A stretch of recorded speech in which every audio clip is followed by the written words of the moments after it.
ফেরাউন তখন নিঃস্ব দেউলিয়া, ঋণে জর্জরিত। ঋণ পরিশোধ করার ভয়ে ঘরের মধ্যে লুকিয়ে পড়ে। অতএব একে একে পাওনাদার ফেরাউনের বাড়িতে আসতে থাকে। ফেরাউন ছিল খুবই চতুর এবং প্রতারক। শুধু প্রতারক নয়, বাটপার। তাই সে ঘরের মধ্যে থাকলেও ঘরের দরজাটা খোলা রাখত, যাতে পাওনাদার বুঝতে পারে বাড়িতে কেউ নেই। দিনের পর দিন এভাবেই পাওনাদার সেখানে আসে, কিন্তু ফেরাউনের দেখা না পেয়ে তারা ফিরে যায়। ফেরাউন একা একা ভাবতে থাকে, এভাবে আর কতদিন নিজেকে লুকিয়ে রাখব, নিজেকে প্রতিষ্ঠিত করতেই হবে। সেই সময় মিশর ছিল অর্থনৈতিক দিক থেকে বিশ্বের সেরা। অতএব ফেরাউন পাওনাদারের ভয়ে রাতের গভীর আঁধারে বলক থেকে মিশরের উদ্দেশ্যে লুকিয়ে লুকিয়ে রওনা হলেন। সারা রাত অনেক পথ অতিক্রম করার পর শেষ পর্যন্ত মিশরে পৌঁছাল। কিছু দূর যাবার পর তার বন্ধু হামানের সাথে সাক্ষাৎ হল। তাকে দেখা মাত্রই হামান জিজ্ঞাসা করল, প্রিয় বন্ধু, তুমি এখানে কেন? তোমার কি অবস্থা? তখন ফেরাউন বলল, বন্ধু হামান, আমি খুবই মুসিবতের মধ্যে আছি।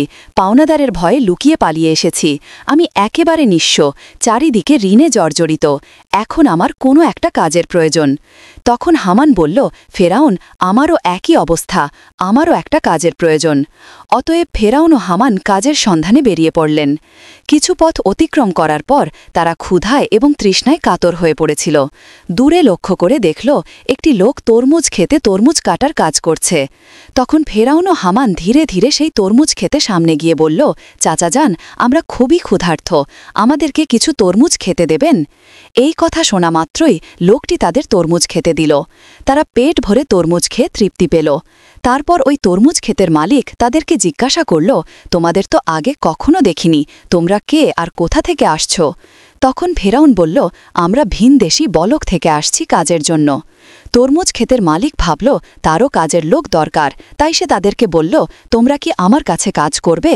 হামান বলল, অবশ্যই কাজ করব। তখন তরমুজ ক্ষেতের মালিক বলল, আমার কাছে কাজ করতে হলে সৎভাবে কাজ করতে হবে, চুরি করা যাবে না। ফেরাউন ছিল প্রতারক, তাই সে চালাকি করে বলল, আমি জীবনে কখনো মিথ্যা বলিনি, আর চুরি তো দূরের কথা। এইভাবে বিভিন্ন চালাকি পন্থা অবলম্বন করে ফেরাউন ও তার বন্ধু হামান তরমুজ ক্ষেতের মালিকের মন জয় করে কাজে নিযুক্ত হল। পরের দিন থেকে ফেরাউন অন্য দিনের মতো তরমুজ নিয়ে বাজারে যায়। বাজার থেকে তরমুজগুলো বেশি দামে বিক্রি করে মালিকের কাছে বেশি লাভ দেখায়। এভাবেই আরও বেশি মালিকের মন জয় করে নেয়। বেশ কিছুদিন অতিবাহিত হয়ে গেল। একদিন ফেরাউন ওই ক্ষেতের মালিককে বলে, চাচা যান, আপনি তরমুজগুলো পিস হিসেবে আমাকে বিক্রি করুন, তাহলে আপনার আরও বেশি লাভ হবে। ক্ষেতের মালিক তার কথায় রাজি হয়ে গেল। অতএব পরের দিন থেকে ফেরাউন তরমুজগুলো আবারও বাজারে বিক্রি করতে নিয়ে গেল। ফেরাউন তরমুজগুলো পিস হিসাবে কিনত, মাঝে মধ্যে কিছু তরমুজ চুরিও করত, এবং বাজারে এসে তরমুজগুলো কেটে টুকরো টুকরো করে চড়া দামে বিক্রি করত। এভাবেই চালাকি করে ফেরাউন অনেক টাকা উপার্জন করল। একদিন রাতে ফেরাউন তার বন্ধুকে বলল, হামান, এভাবেই যদি শুধু তরমুজ বিক্রি করি তাহলে জীবনে কিছু করতে পারব না, আমাদের অন্য কিছু করতে হবে। সেই সময় ঘটে যায় এক চমৎকার ঘটনা। মিশরের বাদশাহ তার সেনাবাহিনীর দ্বারা দেশের মধ্যে একটি বিজ্ঞপ্তি জারি করে। সেনাবাহিনীরা বিভিন্ন জায়গায় গিয়ে বলে, এত দ্বারা জানানো যাইতেছে যে মিশরের কবরস্থানে একটি দারোয়ান প্রয়োজন। যদি কোনো ব্যক্তি এই চাকরি করতে ইচ্ছুক হও তাহলে সে যেন অতি সত্বর মিশরের বাদশার দরবারে যোগাযোগ করে। এই কথা বলে সেনাবাহিনীরা সেখান থেকে চলে গেল।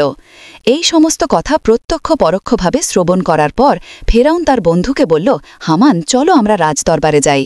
হামান বলল, আমার মনে হয় এটা সম্ভব হবে না। তখন ফেরাউন বলল, এই কাজ হাতছাড়া করা যাবে না, চলো আমরা একবার চেষ্টা করি।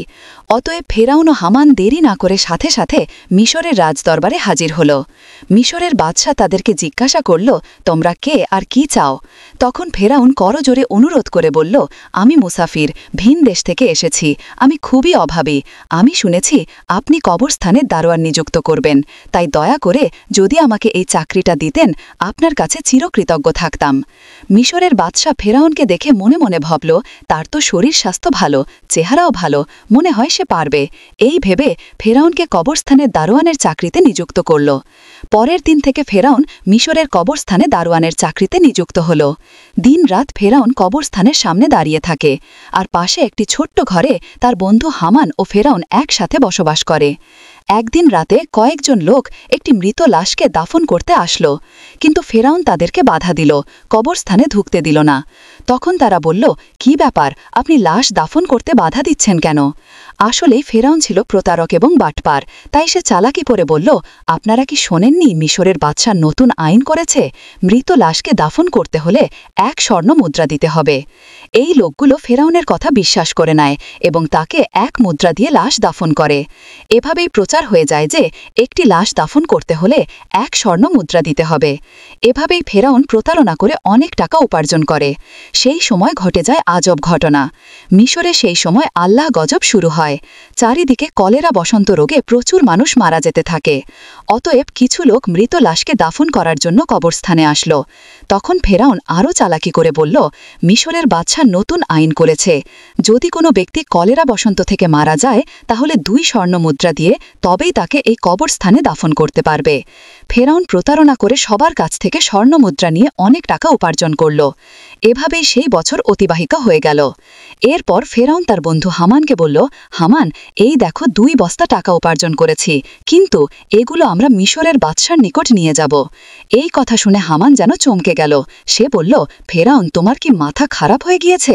যে টাকার জন্য এত কষ্ট করলে, সবার থেকে প্রতারণা করলে, আর শেষ পর্যন্ত কিনা সেই টাকাগুলো বাদশাকে দিয়ে দেবে? ফেরাউন বলল, হামান, ধৈর্য ধরো, আমার বুদ্ধি ক্রমশ প্রকাশ পাবে। অতএব সে দেরি না করে পরের দিন ফেরাউন ও 2 বস্তা স্বর্ণ মুদ্রা নিয়ে মিশরের বাদশার দরবারে হাজির হল। মিশরের বাদশা তাদেরকে জিজ্ঞাসা করল, কি দাপায়, তুমি বস্তা নিয়ে রাজ দরবারে এসেছ কেন? তখন ফেরাউন বলল, চাহাপনা, আমি 2 বস্তা স্বর্ণ মুদ্রা নিয়ে এসেছি। এই কথা শুনে বাদশার মন্ত্রী তাদেরকে ধমক দিয়ে বলল, তোমার সাহস দেখে আমি আশ্চর্য হয়ে যাচ্ছি যে তুমি মিশরের বাদশার সামনে দাঁড়িয়ে টাকার বড়াই দেখাচ্ছ।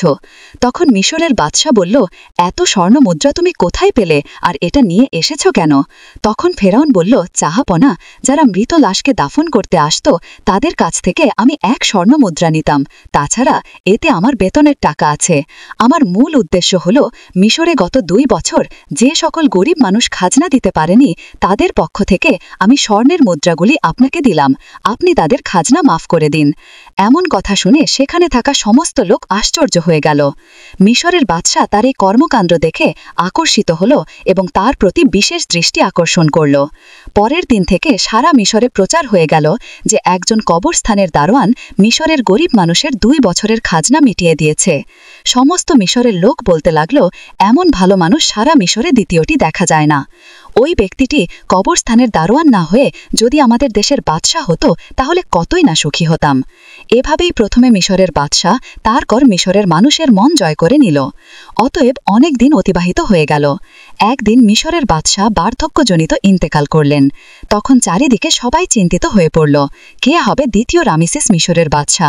কয়েকদিন পর রাজ দরবারে একটি জরুরি মিটিংয়ের আয়োজন করা হলো। সেখানে থাকা বিশিষ্ট জ্ঞানী ব্যক্তিদের মধ্য থেকে একজন বলল, এইভাবে তো আর মিশরের বাদশার আসন খালি রাখা যাবে না, কে হবে মিশরের বাদশা, আপনারা সবাই আলোচনা করে বলুন। তখন সেখানে থাকা একজন বলল, হুজুর, আমাদের মনে হয় যে ছেলেটি কবরস্থানে দারোয়ান, অর্থাৎ ফেরাউন, তার যেমন স্বাস্থ্য তেমন প্রকা, তাছাড়া সে তো খুবই ভালো, জনগণের কথাও ভাবে, আমাদের মনে হয় তাকে বাদশা করা উচিত। তখন সে বিশিষ্ট জ্ঞানী ব্যক্তিটি বলল, ঠিক আছে, তবে তাই হোক। সবার অনুমতিতে ফেরাউন হল মিশরের বাদশা।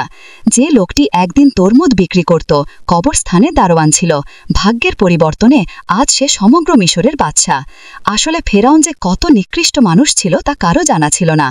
এদিকে ফেরাউন মিশরের বাদশা হবার পরে আবারও বিভিন্ন চালাকি ও প্রতারণা করে তার বন্ধু হামানকে মন্ত্রী বানিয়ে দেয়। একদিন ফেরাউন রাজ দরবারে বসেছিল। তিনি হঠাৎ করে ঘোষণা করলেন, সমগ্র মিশরে গত 1 বছরে কোনো মানুষের খাজনা দিতে হবে না, এই সমস্ত খাজনা ফেরাউনের তরফ থেকে মাফ করা হবে। এই খবর পেয়ে সমগ্র মিশরের সাধারণ গরিব মানুষ ভীষণ খুশি হল। অতএব ফেরাউন ও হামান ছাড়া যখন কেউ ছিল না, তখন হামান বলল, বন্ধু ফেরাউন, এভাবে যদি সমস্ত খাজনা মাফ করে দাও তাহলে বাদশাহী চলবে কিভাবে? ফেরাউন বলল, হামান, ধৈর্য ধৈর্য ধরো, এরপর আমি এমন বুদ্ধি করব যে সারা জীবন আমরাই হব সমগ্র মিশরের বাদশাহ। এমন কোনো শক্ত নেই যে আমাদেরকে হারাতে পারবে, তার জন্য বুদ্ধির প্রয়োজন। এই কথা বলে তারা দুজনে একে একে চলে গেল। পরের দিন থেকে সারা মিশরে ফেরাউনের নাম আলোচিত হতে লাগল। এই সময় হামান ফেরাউনকে ডেকে বলল, বন্ধু ফেরাউন, তুমি যদি সারা জীবন বাদশাহ থাকতে চাও তাহলে কিছু কাজ অবশ্যই প্রয়োজন। তখন ফেরাউন বলল, কি সেই কাজ?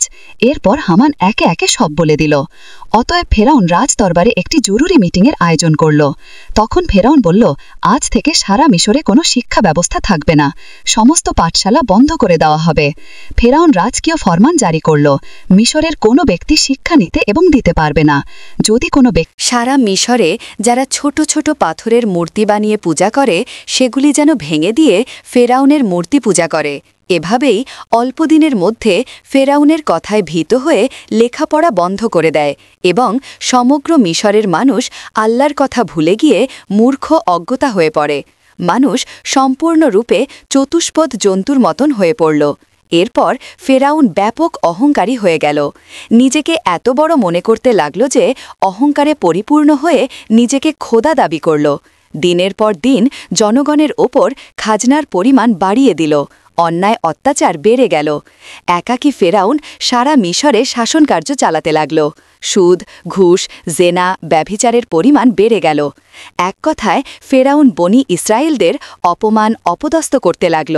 শুধুমাত্র আসিয়া ব্যতীত অন্য কেউই ফেরাউনের অপমান অপদস্থ থেকে রেহাই পেত না।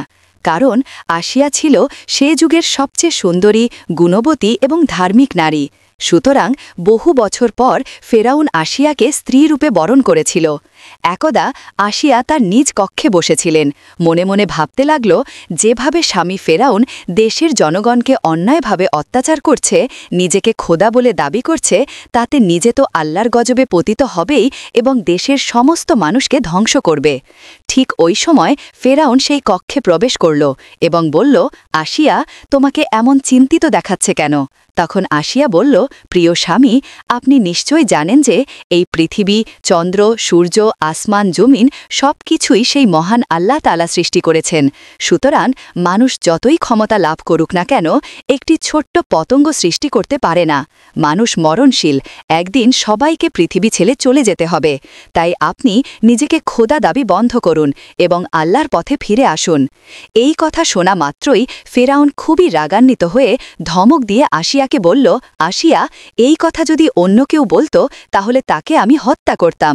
সবাই যেমন আমাকে খোদা মেনে নিয়েছে, তুমিও আমাকে খোদা বলে মেনে নাও, নয়তো তোমার অবস্থাও তাদের মতোই হবে। এই কথা বলে ফেরাউন সেখান থেকে চলে গেল। এদিকে আসিয়া খুব চিন্তিত হয়ে পড়ল, কেননা তার কিছুই করার ছিল না। চোখ দিয়ে শুধু অশ্রু ঝরতে লাগল। এভাবেই বহু দিন অতিবাহিত হয়ে গেল। অতপর ফেরাউন একদিন তার নিজ কক্ষে শায়িত ছিলেন। গভীর রজনীতে তিনি স্বপ্নে দেখলেন একটি বিশাল বড় আগুনের গোলা বনি ইসরায়েলদের দিক থেকে এসে সারা মিশরকে জ্বালিয়ে পুড়িয়ে ছাই করে দিচ্ছে, অথচ বনি ইসরায়েলদের কিছুই হয়নি। এই স্বপ্ন দেখে ফেরাউন তাড়াতাড়ি জেগে গেল। ফেরাউন দেরি না করে পরের দিন দেশের বিভিন্ন প্রান্তে থাকা বড় বড় জ্যোতিষীদের রাজদরবারে ডাকলেন এবং নিজের স্বপ্নের কথা বললেন। ফেরাউনের এই স্বপ্নের তাবির করে জ্যোতিষীদের মধ্যে একজন জ্যোতিষী বলল, জাহাপনা, আপনি কিছু মনে করবেন না, ভবিষ্যতে আমরা আপনার মৃত্যু দেখতে পাচ্ছি। আপনি বেশি দিন মিশরে বাদশা থাকতে পারবেন না, আপনার ক্ষমতা চূর্ণ বিচূর্ণ হয়ে যাবে। এই কথা শ্রবণ করে ফেরাউন অত্যন্ত রাগান্বিত হয়ে জ্যোতিষীকে ধমক দিয়ে বলল, কি বলতে চাইছ? আমাকে ক্ষমতা থেকে হারাবে এমন কোনো শক্তি আছে? তখন জ্যোতিষী বলল, বনি ইসরায়েলদের মধ্য হতে মুসা নামক একটি ছেলে আপনার ক্ষমতা শেষ করে দেবে। এই কথা বলে তারা সেখান থেকে চলে গেল। কিছুদিন পর ফেরাউন হামানকে বলল, সারা মিশরে যে ঘরে শিশুপুত্র সন্তান থাকবে তুমি সেনাবাহিনী নিয়ে তাদেরকে হত্যা করো। তাফসিরকারকদের মতে এভাবেই যখন প্রায় ৮০,০০০ পুত্র সন্তান হত্যা করা শেষ হল, তখন ফেরাউন আবারও মিশরের সবচেয়ে বড় বড় জ্যোতিষীদের গণনার জন্য আনা হল। অতপর জ্যোতিষীরা তখন বলল, জাহাপনা, আমরা গণনা করে দেখতে পাচ্ছি আপনি যতগুলো পুত্রসন্তান হত্যা করেছেন তার মধ্যে মুসা নামক সেই ছেলেটি নেই। তখন ফেরাউন বলল, ভালো করে গণনা করো। এবার জ্যোতিষীরা বলল, জাহাপনা, আমরা গণনা করে দেখতে পাচ্ছি আপনি যতই তাকে হত্যা করার চেষ্টা করেন না কেন তাকে হত্যা করতে পারবেন না। মুসা নামক সেই ছেলেটি আপনার ক্ষমতা চূর্ণ বিচূর্ণ করে দেবে, আর সেই ছেলেটি এখন শিশু। এই কথা শোনা মাত্রই ফেরাউন আরও রাগান্বিত হল এবং সাথে সাথে হুকুম করল, তোমরা প্রতিটি বাড়িতে গিয়ে তল্লাশি করো, যে ঘরে মুসা থাকুক না কেন তাকে হত্যা করো। এই খবর সারা মিশরে ছড়িয়ে পড়ল। তখন হজরত মুসা আলাইহিস সালামের আম্মাজান খুবই চিন্তিত হয়ে পড়লেন কিভাবে তার শিশু মুসাকে বাঁচাবে। ঠিক ওই সময় তার কন্যা মরিয়ম নদীর চরে ছাগল চড়াচ্ছিল। ভালো করে লক্ষ্য করে দেখল হামান সহ ফেরাউনের অনেক সেনাবাহিনী তাদের বাড়ির দিকেই যাচ্ছে। এটা দেখার পর মরিয়ম খুব দ্রুত তার বাড়িতে চলে আসলো এবং বলল, আম্মাজান, ফেরাউনের সেনাবাহিনী আমাদের বাড়ির দিকে আসছে, আমার ভাই মুসাকে তুমি বাঁচাও। এই কথা শুনে হজরত মুসা আলাইহিস সালামের আম্মাজান একেবারে হতম্ব হয়ে গেল। তিনি কিছুই বুঝতে পারছে না কি করবে। ততক্ষণে ফেরাউনের সেনাবাহিনী তাদের বাড়ি ঘিরে ফেছে। এমন সময় আল্লাহ রব্বুল আলামিন গায়েবী আওয়াজের মাধ্যমে বললেন, হে মুসার আম্মাজান, তুমি দেরি করো না, তোমার পুত্র মুসাকে জ্বলন্ত চুলায় রেখে দিয়ে এসো।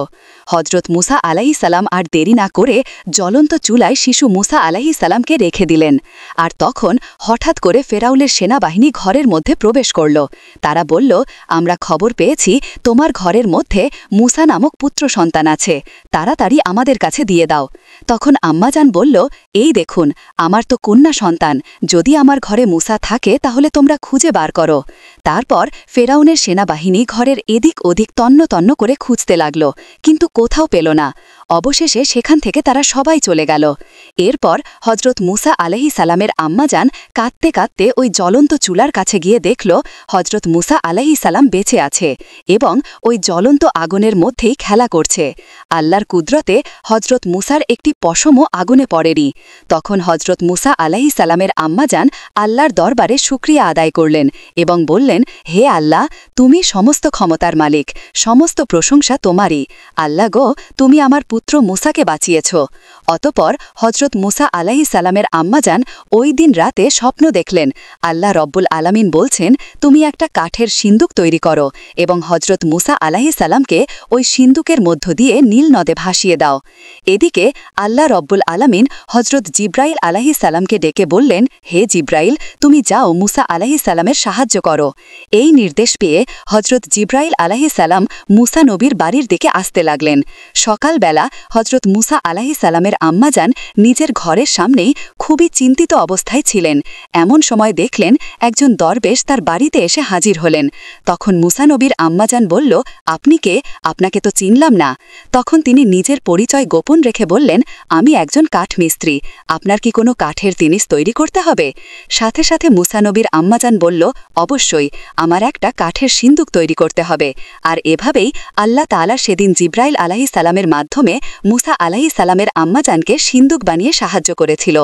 অতপর মুসা আলাইহিস সালামকে নীল নদে ভাসিয়ে দিলেন। আল্লাহর কি কুদরত, নীল নদের স্রোত যেদিকে যায় হজরত মুসা আলাইহিস সালামের কাঠের সিন্দুক ওই স্রোতের উল্টো দিকে যায়। এভাবেই ভাসতে ভাসতে হজরত মুসা আলাইহিস সালামের এই কাঠের সিন্দুক ফেরাউনের রাজদরবারের কাছে গিয়ে পৌঁছালো। সেখানে উপস্থিত ছিল ফেরাউন এবং তার স্ত্রী মা আশিয়া এবং দাসদাসী। সিন্দুকটি দেখা মাত্রই মা আশিয়া এগিয়ে এলো। মা আশিয়া সিন্দুকটি খুলে দেখল একটি ফুটফুটে কচি শিশু, তার ললাটে যেন নূরের আলো চমকাচ্ছে। এত সুন্দর শিশু সে জীবনে কখনোই দেখেনি। তাই দেরি না করে মা আশিয়া মুসা আলাইহিস সালামকে কোলে তুলে নিল এবং ফেরাউনের কাছে গিয়ে বলল, দেখুন কত সুন্দর শিশু, এই শিশুটিকে আমি লালন পালন করব। এটা শুনে ফেরাউন বলল, না, এই শিশুই হয়তো আমাদের শত্রু হবে। এটাই বনি ইসরায়েলদের মধ্য থেকে কোনো এক শিশু হতে পারে, একে আমি হত্যা করব। তখন মা আশিয়া আশিয়া বলল, কি বলছেন? এটা যদি বনি ইসরায়েলদের কোনো শিশু হতো তাহলে নদীর স্রোতের উল্টো দিকে কিভাবে আসলো? এটা তো ওই দিকে যাওয়ার কথা ছিল। এই যুক্তি শুনে ফেরাউন আর কিছু বলল না, শুধু বললেন, ঠিক আছে, তুমি এই শিশুকে লালন পালন করতে পারো। অতঃপর মা আশিয়া হজরত মুসা আলাইহিস সালামকে নিয়ে রাজ দরবারে প্রবেশ করলেন। ফেরাউন যখন মুসা আলাইহিস সালামকে কোলে তুলে নিল এবং নিজের সন্তান রূপে আদর করার জন্য চুম্বন দিতে যাবে, এমন সময় হজরত মুসা আলাইহিস সালাম আল্লাহর হুকুমে ওই কচি শিশু হাতে এত জোরে ফেরাউনকে চড় মারল যেন রাজ দরবার কেঁপে গেল। মনে হলো যেন ভূমিকম্প শুরু হয়ে গেছে। তখন ফেরাউনের মনে সন্দেহ প্রকাশ পেল। মনে মনে বলতে লাগল, নিশ্চয়ই এই শিশু কোনো সাধারণ শিশু নয়, একে পরীক্ষা করতে হবে। তখন ফেরাউন একজনকে বলল, যাও কিছুটা স্বর্ণ আনো আর তার সাথে আগুন নিয়ে এসো, এই শিশুকে পরীক্ষা করব। এটা শুনে সেখানে থাকা উপস্থিত সবাই অতবাক হয়ে গেল। এই লোকটি যখন আগুন আর স্বর্ণ নিয়ে আসলো, ঠিক ওই সময় আল্লাহ রব্বুল আলামিন হজরত জিব্রাইল আলাইহিস সালামের মাধ্যমে হজরত মুসা আলাইহিস সালামের হাত আগুনের দিকে ঘুরিয়ে দিল, আর মুসা আলাইহিস সালাম চিৎকার করে কাঁদতে লাগল। তখন আশিয়া বলল, আপনার মতো কঠিন হৃদয় এবং নিষ্ঠুর মানুষ এই পৃথিবীতে আর কেউ নেই। এই কচি শিশু কি আগুন এবং স্বর্ণের কোনো পার্থক্য জানে? অতঃপর ফেরাউনের সন্দেহ মুছে গেল, আর এভাবেই হজরত মুসা আলাইহিস সালাম ফেরাউনের বাড়িতেই বড় হতে লাগল।